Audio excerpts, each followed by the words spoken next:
All right, Charles, let's go. Ever read a comic book series and think, this TV adaptation better live up to this book? Or comic?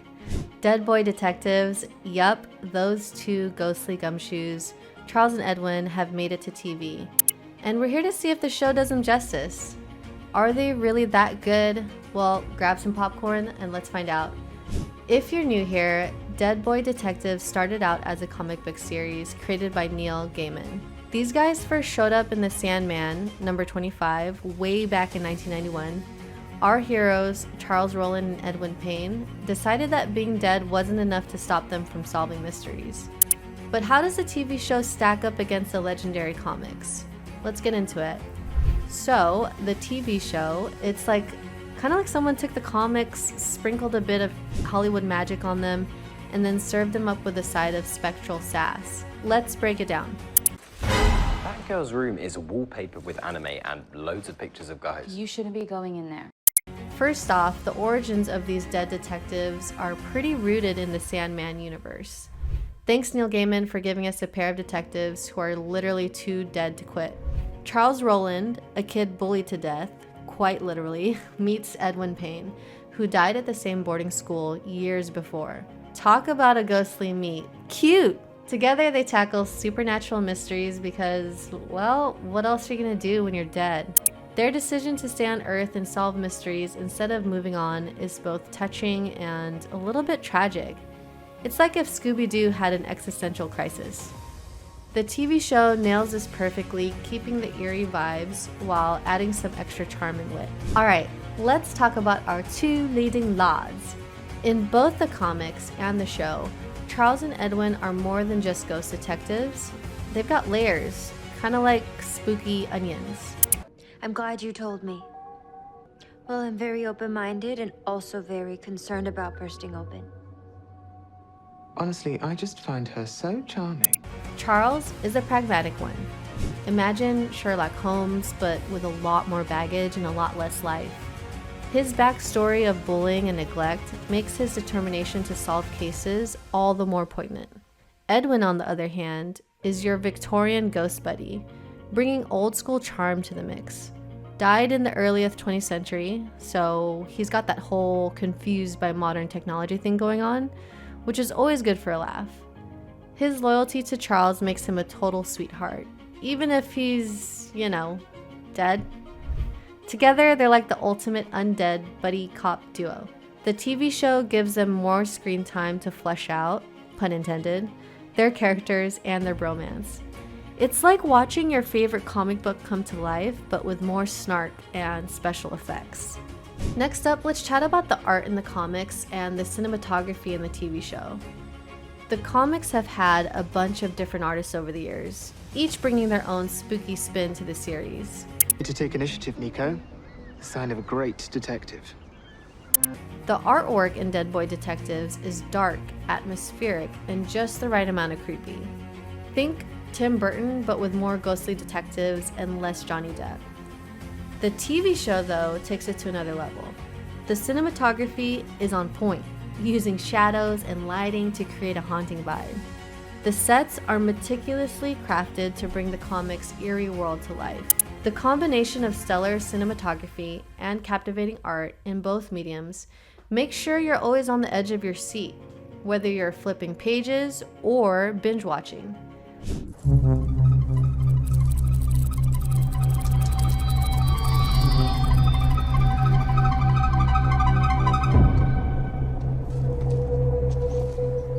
Let's highlight some of the most memorable story arcs from the comics and see how the TV show stacks up.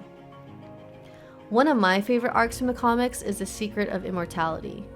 Charles and Edwin are hired to investigate a series of disappearances linked to an ancient artifact that supposedly grants eternal life. Things get wild as they face off against powerful adversaries and uncover secrets that would make, I would say, like Indiana Jones jealous. The TV show adaptation of this arc? Chef's kiss. They stick to the source material, but sprinkle in some modern twists and deeper character development. Another gem from the comics is Ghosts in the Machine. Our dynamic duo dives into the digital world to solve a case involving a haunted AI. It's like The Matrix meets Ghostbusters. Around that you're also going to patch that wall before you die too.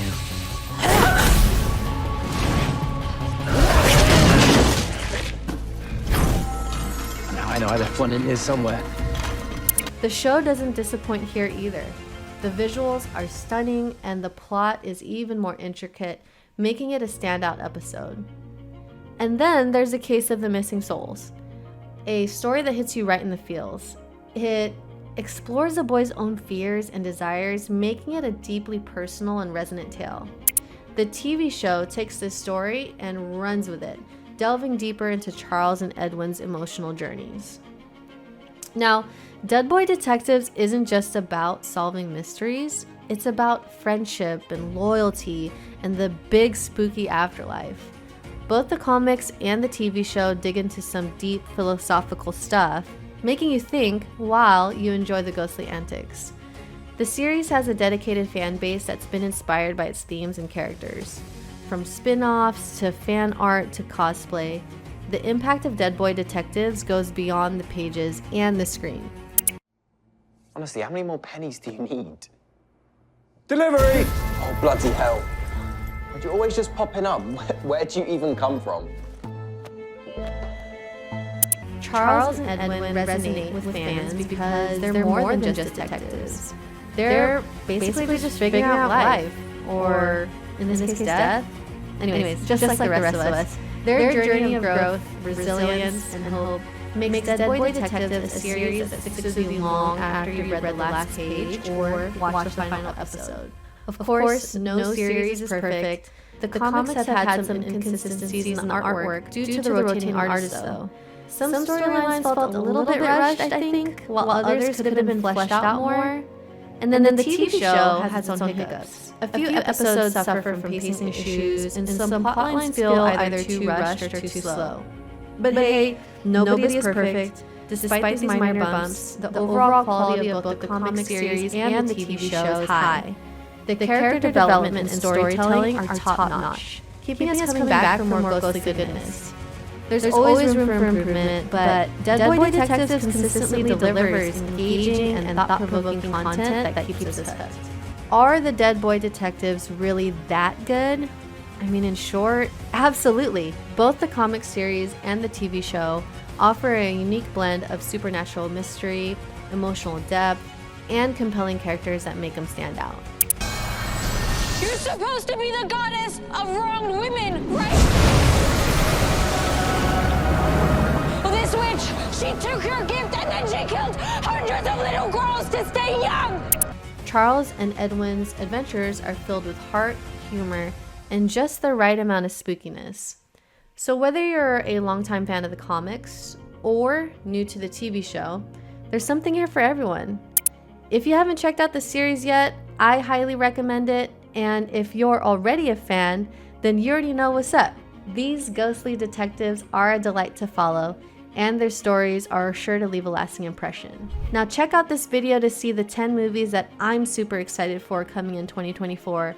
Also, don't forget to give it a thumbs up if you like this video, subscribe to this channel, and hit that notification bell so you can see all the top things to watch and never miss an update. Thanks so much for watching, and I'll see you in the next video. Stay curious, stay spooky, and I appreciate you.